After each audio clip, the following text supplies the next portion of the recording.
I welcome you once again to this session on Jesus riding an ass, popularly known otherwise as donkey, at the close of his ministry. In the first session, we have talked about donkey that has something to do in relation to Africa. And we have also ended that session with the song or the writing of the song of Penapesipor, who said Jesus came down to Israel when he came into the world. And when there was a problem, God sent him to Africa. And through exposition, we are seeing that Africa is like a preservative ground, a land of preservation for God's elect, like it happened to the Israelites, and so happened to Jesus, bringing them out of Egypt. Now, the place of the black, especially in Africa in this end-time revival, cannot just be overemphasized. Somebody put it this way. He used a keyboard as an example, as an illustration. When you put a keyboard down, it contains several octaves. Some could be 4 octaves, some could be 6, and so on, depending on the strength. An octave is between the notes of the music. An octave in our local, normal, general language is do, re, mi, fa, sol, la, ti, do. Just 8 notes. And then white keys on a keyboard signify that 8th thing. If you start from the right place, that will give you do, which the musicians we call note C, because their own is C, D, E, E, F, G, and then A, B, C. So that do or C, if you just go on the white, you can press your do, re, mi, fa, sol, la, ti, do. That's your 8. But then you will discover that you find some black keys at interval between do and re. That is between C and D. You have a black key. Between re and mi, you have a black key. Between mi and fa, there's no black key. Now, they explain it this way. Now, in music, between do and re, you have a full note. Re and mi, full note. Mi and fa, where there is no black key, you have what they call semitone, half note. Between fa and sol, you have full note again. So and la, full note. La and ti, you have full note.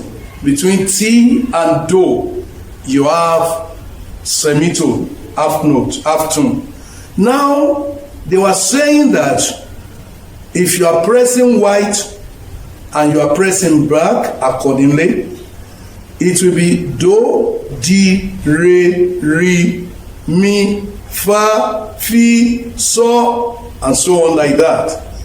That black key was giving you the hidden tone, the semitone between one note and the other, between the one key and the other key, between the do and the re. And he explained and said the black key were coming in at the last. Because when you start to learn music, to begin to play keyboard, you were placed on the white note. Why? Because that's where you started. And the black note, the black key, will be a bit difficult, because there are some songs, listen to me, if you only play on the white key, they will still sound, but there are melody, or let me say the tune that will not be exactly, because do, di, there's difference between di and re, do, di, re. But if you just place do, re, you miss that one. And some composition or many of the classical music were containing playing on the black key. But you are first introduced to master the white key, because you can't really start with the black key. And that the black key also needs to be carefully studied. If you have a large finger, it becomes difficult. But because you press it, that black key between do and re, which is music between C and D. Now, below of that B, they will call it B flat. Above it is C sharp. So you now see the way it goes, and therefore they will be teaching them black note to bring in some hidden tune, the semitone, which is important for that music. Now, my friend, so this is the explanation the person was giving. Thank God for the whites who have brought the gospel to Africa, which was known as a dark continent. Thank God for them. They brought the gospel to what we can call the jungle, the wild, and they brought it in. And thank God for what the gospel has achieved in Africa, the transformation, and which is still ongoing. But at the end time, as the gospel advances, a man moves to the black key like a music, and he began to bring out the hidden tune, which was not in the do, re, mi, fa, sol, la, ti, do. The one that is hidden between do and re, the D, the re, they were bringing it out. And he said, that's how it will. Music is not complete in reality, especially classical melodious music, without the black note, without the black key, sorry. And the gospel will not be completed until the black are taking their position. And he said, the black will submit or supply or bring into reality the mystery, the hidden mystery of the gospel, the hidden treasure of the gospel, which were not at the surface. And that is starting little by little. Let us settle the issue of the donkey and the colt. Now, number one, we have talked about donkey, first of all, being looked upon as a stupid animal, as a fool, or whatever level they call it. And you know that's how Africa is being looked upon, especially from the advanced country. They look at them, they say it's a dark continent. We can be dark in color, but gospel-wise, we are not dark. The mystery of the gospel in this end time will be coming seriously from the Africans. Why? Because Jesus, at the close of his ministry, was riding on the donkey, on the ass. He was riding, and they were able to carry Jesus to the temple for great revival. So the end time church, especially, will not take their full place without the black coming up with the mysteries. And the black should know that God waits for us in some area, and then as we seek his face, he begins to show us great things, because the Equios Africanos, the white ass of Africa, become domesticated, and intelligent, and everything about it is coming. Black is rising up all over the world, and Africa has a great thing to do in the gospel, especially in this end time. Like I said, let's settle the issue of the donkey and the colt. Others believe that The colt felt secure with the donkey around. Well, that is natural. Every child felt secure with the presence of the parent. Even though explanation did not give well by Matthew whether that tie colt and the tie donkey or ass were mother and a baby. Other versions of the Bible interpret it to be the donkey and a colt, or saying the ass and a colt. But whatever it is that we find the donkey, we find the ass. And then let's look away from ordinary animal to the great or greatest animal called human being, and much more to those who are serving as the carrier of Jesus' gospel in this end time. And see the colt and see the donkey, the old generation and the new generation. The new generation will be bringing out great mysteries as God is giving it to them. That's why Bishop Abioye of Winners Chapel said, old generation talk of experience, new generation talk of new knowledge, and that is great. Let's consider computer, for example. They all started by typewriter, and that everybody believe that typewriter it cannot stand the computer today. Even it's possible we have those who are real genius on typewriter, and they are now old people. They'll be saying, what's computer? Some of them cannot type 100 words per minute or whatever it is. Now, what has moved away from that? What computer will do, typewriter cannot do it at all. Now, in the same way, in this end time, what this younger generation will do, it will be a great thing, that whatever has been accomplished so far is just like a starting point. But something needs to start. The old generation were like a springboard for the new generation to come to be. And secondly, now when Matthew puts it and talk of the colt and talk of the donkey, does it mean that Jesus was sitting on both of them at the same time, or was transferring himself from one to the other? No. By the emphasis of the other three Gospels writer, who was saying that it's a colt he sat upon, he sits upon, then we could now agree.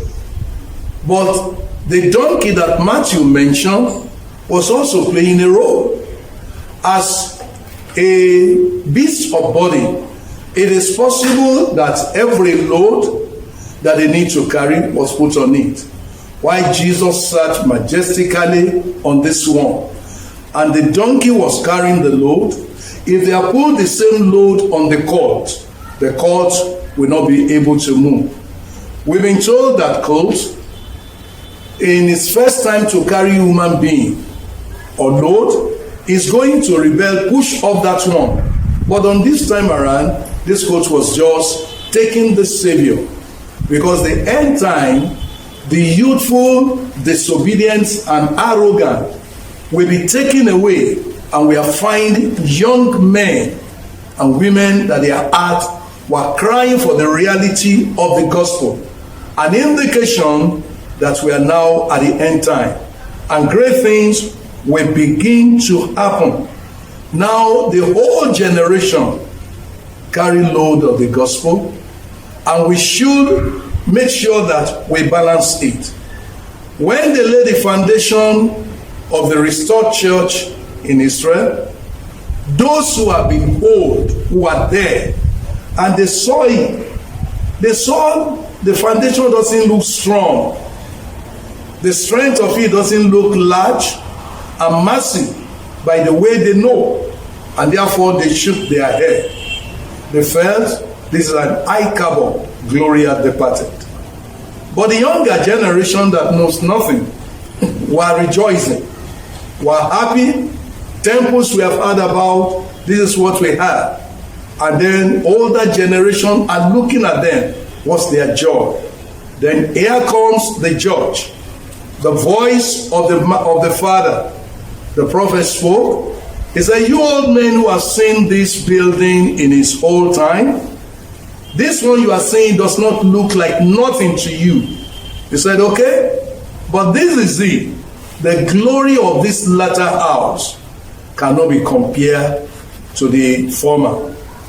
If we build a house, finish it, in construction, but there is no finishing point, it doesn't take attention. But when the finishing point comes, where windows need to be properly fixed, where some decoration, internal decoration needs to come in, painting and everything, that house brings out the glory. The present generation in Africa, especially these young rising apostles and the apostolic generation, will bring a finishing touch to the gospel through the mysteries and revelation that will be given to them.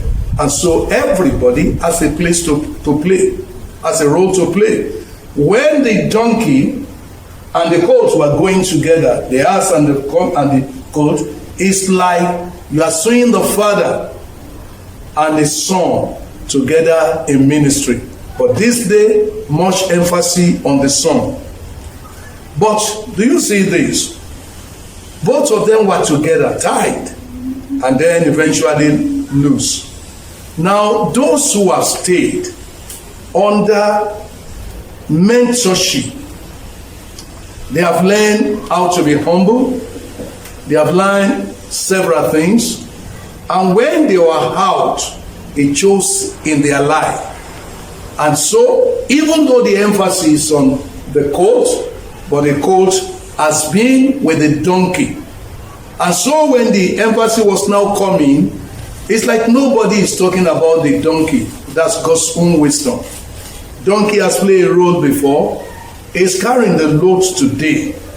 Mentors are not to strive for show and honor in this last day, but as great burden bearer to check, to correct, to instruct. Bishop Abioye said it is a great thing to begin to see the new generation functioning properly, especially when old generation like himself we see that still alive. When he was saying it, you will see a joy in his heart. And when we understand the plan and the purposes of God, no competition with the young generation will supply grace and strength where it may be lacking. But we know that they are like the computer age. Let's be satisfied with what we have achieved during our typewriting age. And as they come up with computer age, no competition. Let's appreciate it.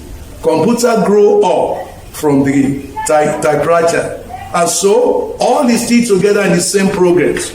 And nobody expects to start something without wanting to witness progress. How do you think God will be otherwise? So the Lord will bless us. And in Matthew chapter 21, we want to see some few points before we decide to close. Matthew chapter 21.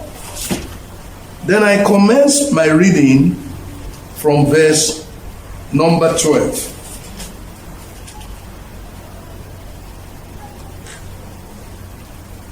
Then Jesus went into the temple of God and drove out all those who bought and sold in the temple, and overturned the table of the money changers and the seat of those who sold those.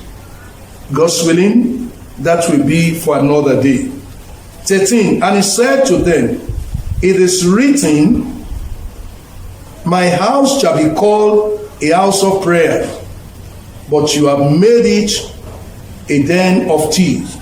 Verse 14. Then the blind and the lame came to him in the temple, and he healed them all. But when the chief priest and scribe saw the wonderful thing that he did, and the children crying out in the temple and saying, Hosanna to the Son of David, they were indignant and said to him, do you hear what these are saying? And Jesus said to them, yes, have you never read, out of the mouth of babes and nursing infants, you have perfected praise. Praise God. As they brought Jesus to Jerusalem, and Jesus got into the temple, drove away those who are selling and buying. I put the emphasis clearly in one of my books, and if God's willing, one day we have a session wherein we will explain. Then he got to the temple and then dealt with mammon. And as we also look these days, men are beginning to hate mammon in the church of Jesus. Those who follow the current move of the Spirit are beginning to divorce their unholy wedlock with mammon, which is the god of money. And now, beside that, the blind came to him and he healed them. An indication of what will happen as this thing is going on, an indication of the end time supernatural, the blind and the lame. But then, this is where we are going. The children were crying out in the temple. Nobody taught them. Nobody tried to spur them up to do that. Now, by the Spirit of God, they just began to cry, Hosanna to the Son of David. Who taught them all those things? The inspiration of the Holy Spirit descended upon those children. And the parents, the religious authority, they felt so bad. They said, don't you hear what these children were saying? And the master replied them. He said, don't you know, out of the mouth of babes and suckling, God has perfected praise. He was quoting from Psalm 8, verse number 2. Let's read that, Psalm 8, verse number 2. There it says, out of mouth of babes and nursing infant, you have ordained strength. You have ordained. There's difference between ordination and perfection. You have ordained strength, you have established strength, and many other interpretations like that. But in Matthew it said, you perfected praise. Isaiah 43:21 said, these people are 5'4". Let's say this nursing infant, this young generation, as God formed, they shall perform his praise. So he said, I have chosen them, I have ordained them, that through them, praise of God will be perfected, complete, thoroughly, because that's the mystery that we are seeing between this donkey and the baby going together. And then, let's make sure, as old generation, we appreciate what God is doing, we align with it, and without getting angry. Even though you are going to find some of children whom you brought up, nursed up, you washed their diaper here and there, and then you change their diaper, and then you brought them up. They cut their teeth of the gospel under you. And then after they have left, they buy a father overnight, and they begin to praise and sing the honor of those people. So then we go to 11 and say, if not for this my father, whom they met when they are grown up, when they have been nurtured up to the level of being a minister, they will say, if not for this my father, I won't be a minister, I won't even be a Christian today, talk less of being a master or a minister. And because we're in the generation of flattery, when people are praise singer, sugar-coated mouth, don't fight, pray for them. Because Yoruba they said, a seed that forgets its source will soon be dry up. And if you find yourself also among the new generation along this line, please take care of yourself, because by such attitude you won't go far. Because we have some younger generation, all we can talk about where they are brought up is the fault they saw there, the bad and the suffering, and with that you will not go far. Even if you have been mistreated, treated wrongly, but they have brought you up, they have done something to make you to be where you are today. Don't proclaim their fault. Be grateful to God what He has accomplished with them, through them in your life. It doesn't mean you go back to their ministry. It doesn't mean you fold up. It doesn't mean you don't appreciate new fathers who has contributed great things to your life. But those who have been your father originally, visit them once a while if possible. Call them once a while if it's possible. Give them gifts if you have sometimes. But let them know you appreciate their investment over your life. With that, you will go too far. And you will go very far in the grace of God. This is what we mean by Jesus riding on the ass and on the colt at the same time. It's a ministry of the end time church, the Father and the Son. We have run a series on that, and may the Lord bless us. Africa, get ready. Explosion of the power of revival is coming out of Africa. God bless you.